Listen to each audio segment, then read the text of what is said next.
It's Nervous Ron. Just as much smart you can be, reality still exists that can show how much of a fool you can be. In this case, you get Nervous Ron, thinking he was the guy that knew everything, or for better words, a lot, but knew nothing at all that could help himself. His ways of thinking were either simply on point or plain out aluminum foil. This became a thing for him for the fact alone Blaine County San Andreas was the place he became habituated by. The area was so small though, saying that to say he was looked up high to a certain demographic, and again, he believed his standing. But even with that fact, he was in fact different from that small community. He partook in the meth, moonshine, and everything else in between, but what got him who he became, of course, as many know, was his mind. His mind led Trevor, as many know, to keep him close. Meanwhile, Ron being a fool to even play into it.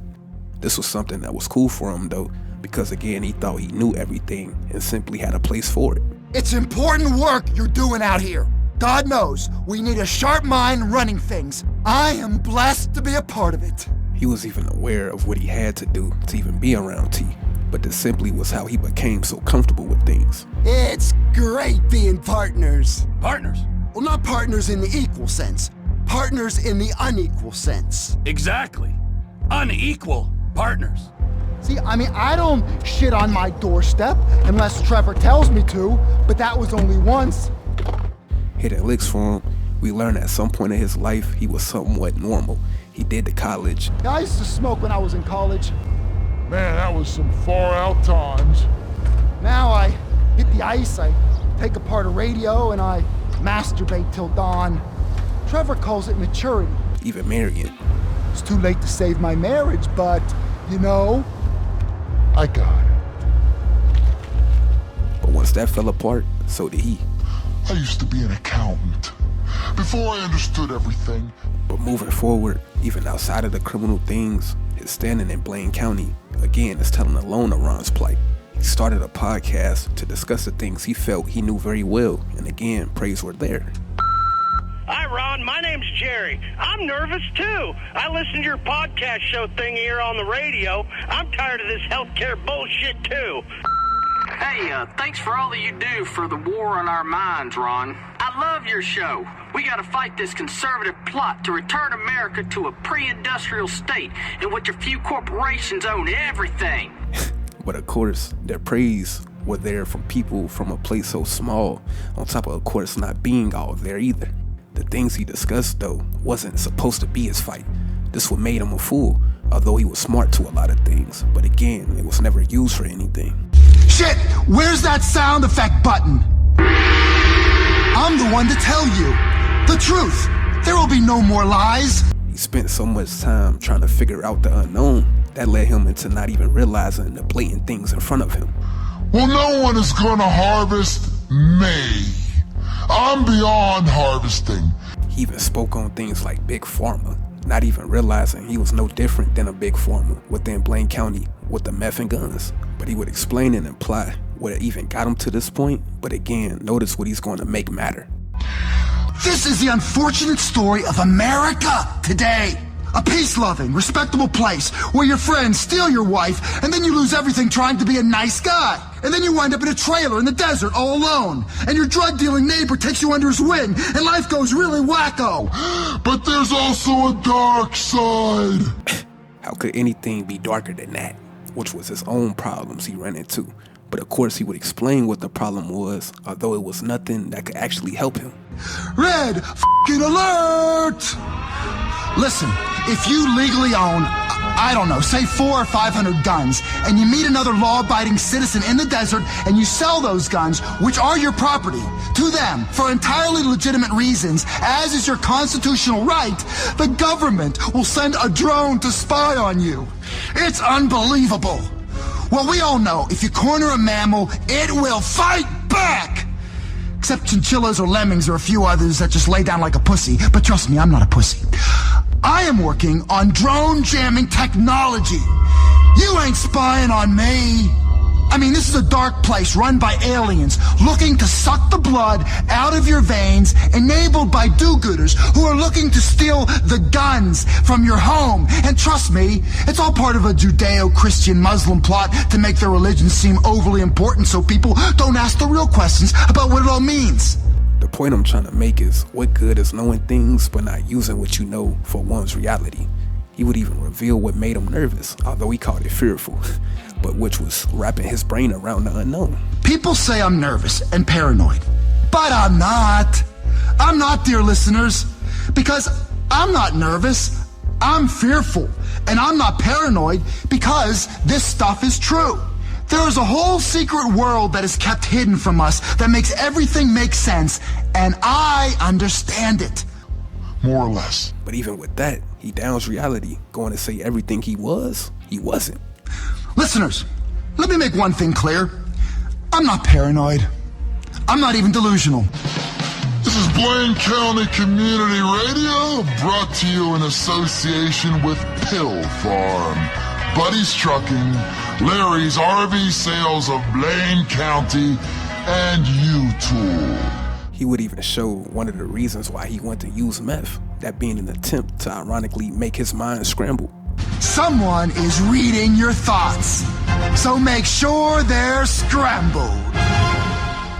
Again, this whole podcast showed Ron overlooking reality, leading him into going into a rabbit hole that simply contradicted reality, again, making him a wise fool. Ron, you there? You better not put me on your show, you fucking prick, or I'll drink the blood from your still pumping veins. But down the line, when it came back to reality, his wise ways would show, but nothing to do with aliens, big pharma, or anything else he deemed important. Don't do it, Johnny. Don't do it. Don't do it, Johnny. I told him, Trevor. I told him. I'm telling Johnny, leave it. I ain't leaving nothing. I told him to leave it, Trevor. I told him, leave it. Leave it. Shut up, Ron. What made Ron wise in this, of course, was knowing what was going to happen to Johnny.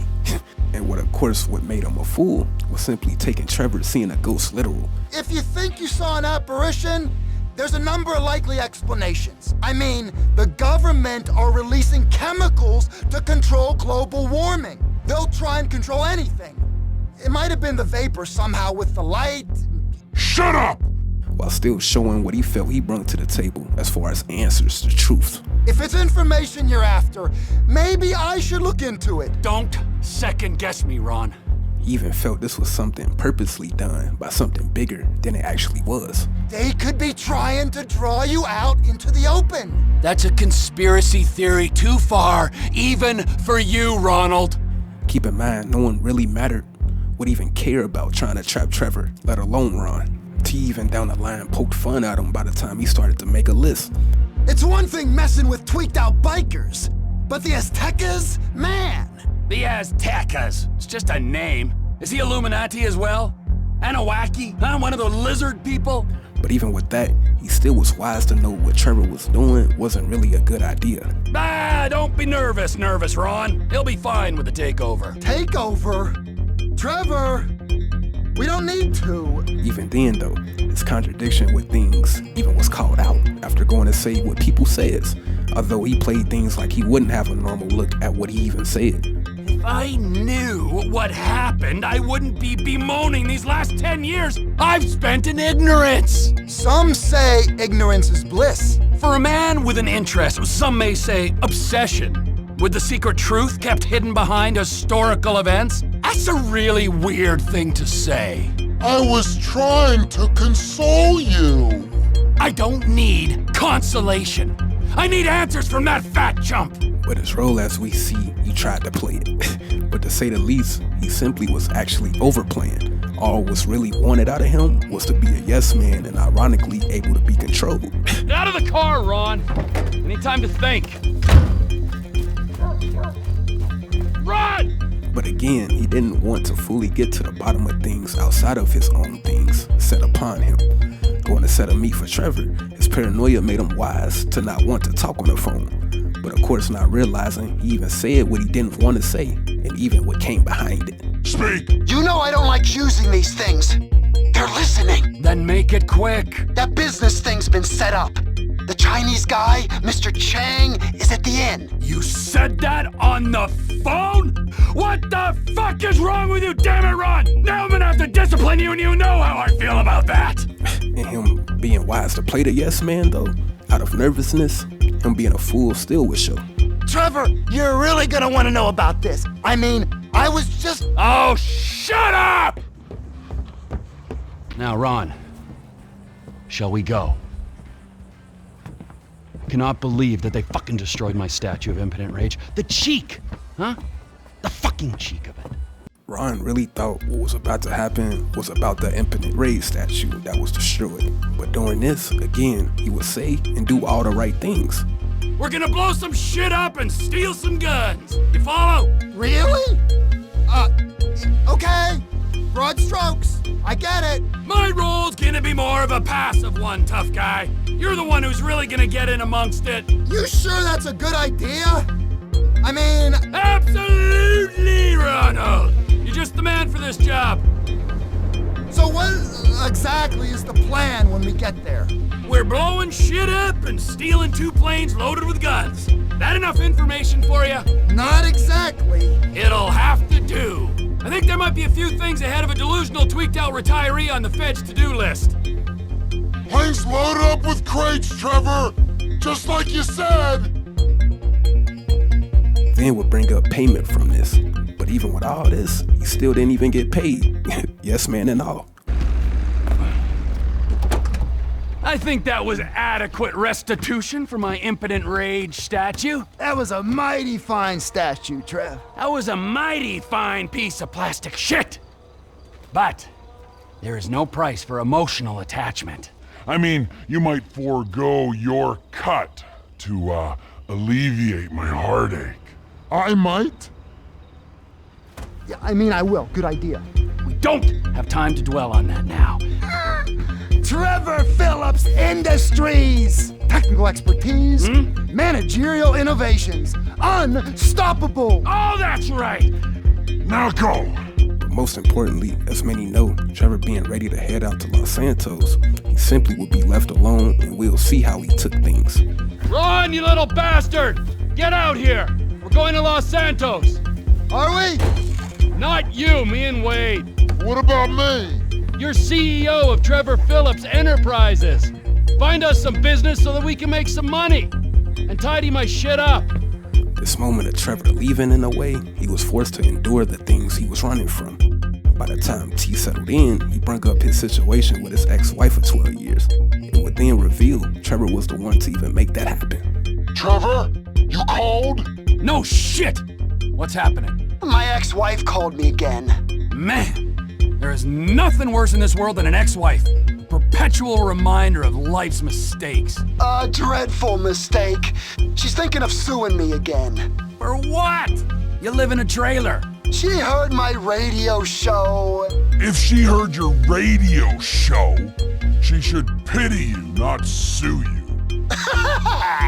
That's nice, Trevor. No, Ron, it's not. It's unkind, but it's also true. Your ex-wife was a bitch. I did you the favor of a lifetime when I scared her off. You did. You really did. If after 12 years of happy marriage, one simple threat of dismemberment was enough to send her running, well, I don't know. And she was having an affair. We proved that. You're right, Trevor. She wasn't committed enough. Keep in mind, Ron being overcommitted. But this alone showed all he really had at this point, that being Trevor. Exactly, Ron. Now get back to fucking work, all right? What are you yabbing at me for? Everything else on his mind, again, wasn't even his fight. So of course, when T had him do some reconnaissance, he was ready. Although still, again, being the fool. Ron, we got an inside man at the port of LS. I'm gonna send you some information. I need you on point to help plan things. I got it, T. I really missed it. And by the time things even went back to normal for him, he of course was happy to not have to sit in what he really became. Ron! Ron! I'm back! Coming, Trevor! Bring me my coffee, I'm gonna cut your arm off. Absolutely! Who the hell's that, your maid? Business partner. Good guy. Very loyal. Trevor calling him loyal, we'll continue to see why. Ron, you miss me? Yeah, Trevor, a bit, I mean. How's the fucking business? I tried. If you're gonna give me a sob story, I'm gonna rip your fucking throat out and shove a turd down the hole. It's not a sob story, it's just not quite come good yet. But him back with his boss, he would confirm Trevor met Ron at a low point of his life. You suicidal, huh? I mean, how do you cope without me? Well, honestly, not that well. You remember before we met? Oh, only too keenly. Straight-edge divorcee hiding from the world. You could barely light your own crank pipe. I didn't want to.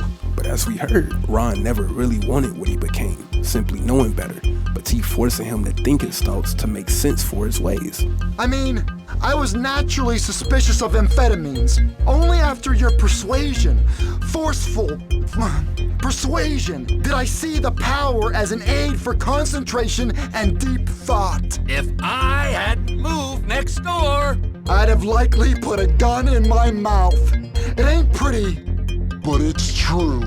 Whoa, downer, Ron. Jesus. The world has me to thank for your conspiracy theories. every hypothesis is theoretical until it's proved.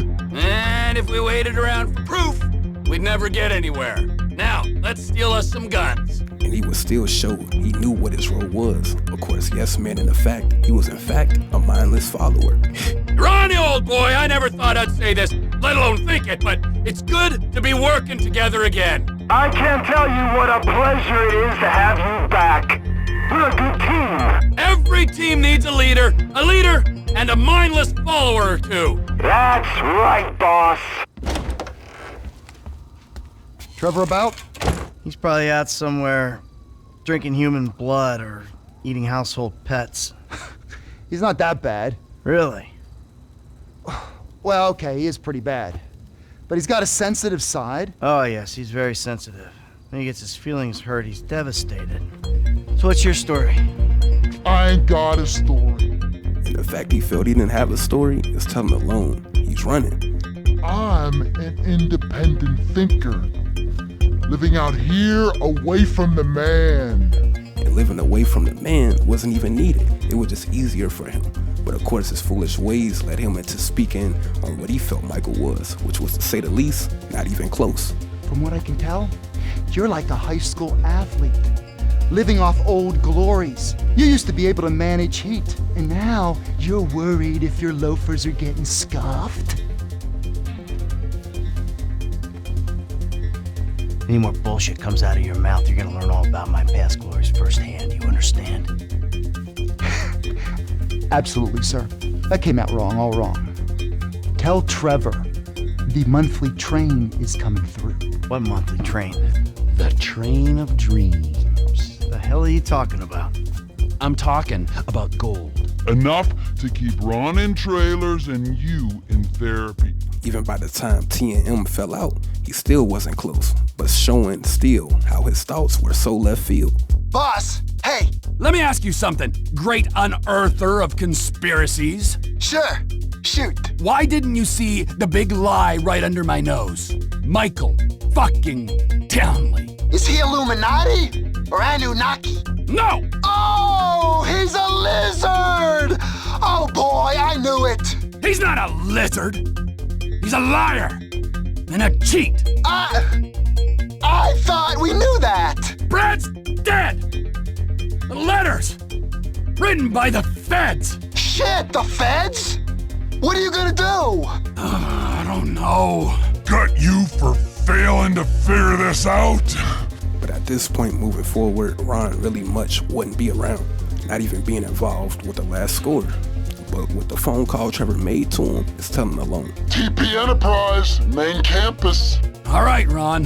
What's happening, Trevor? We're undergoing a transition. The transition T is speaking on here was his way of saying how the things they made a thing to be coming to an end. Oh yeah? I think that Chinese problem might be taken care of, and there's money in the bank. Well, the O'Neills are gone, and the bikers ain't showing up again. So we're rich and at peace. Long as the forces of corporate darkness don't identify us as a threat, there's nothing to hold us back. Yeah. I guess we're all out of excuses. And Trevor saying this showed the excuses to be why Ron was even comfortable with his standing. Everything going on wasn't about lizard people or anything Ron spoke on. Saying that to say this was Trevor trying to cut ties. Meanwhile, Ron didn't catch that, even gifting him a bike, going to say their relationship being forever. But as many know, a lot of things can't be forever. Everything Ron spoke about, as far as powers to be, was literally Trevor. He made Trevor his government and everything in between. This was the reason Trevor even used him. Ron thinking things that wasn't there led Trevor to let him think how he did to help him in what he needed done. So of course with millions he lost and got more than he ever had, again certain excuses not being there for him anymore, he simply left Ron where he was at. So as many know, Ron didn't take that well, of course, show and telling things. Yes, my friend, they're dead. Dead? And any nonsense from you and you'll join them. I've got a space weapon from Russia. A Russian hacker space weapon. And I'm going to liquidize you just like I did to your friends. Yes, liquidize. Ow! Hey, hi! Oh. You trying to kill me? Oh God, no! Already, he's still all out of whack. What he's saying not even being true. That bastard Trent. My best friend? Oh, he's supposed to protect me forever? Then he goes all Vinewood on me. He's too important for Ron now, but he's a guru. He's a lifestyle coach. I don't know what he is. I bet he's got abs. Oh, I am so alone. And again, Trevor not being around in a way continued to show him being a fool. I just shot 2 government agents in the head. I mean, I hope they're government agents. I'm screwed. Even with a plot looking for a replacement to replace Trevor. Oh, I better dump these at sea. Then I got a little radio thing, but I'll be in touch. I am so glad you're here. You're the best friend I've had, and I mean that. He does it here as we just heard, and down the line he even was around the Fooligans, still being ironically, again, playing the fool. Are you ready to see this little man weep? Don't just stand there. Help me. It was a point where Ron was smart and didn't much need to be a lackey, but of course, we never seen it. Being in Blaine County, Trevor made his life have a purpose again. His inclusive ways made him start to think of things to be against, and it never left. So everything that came with his new life, he was cool. But Trevor vanishing, it ran right back to what he got used to.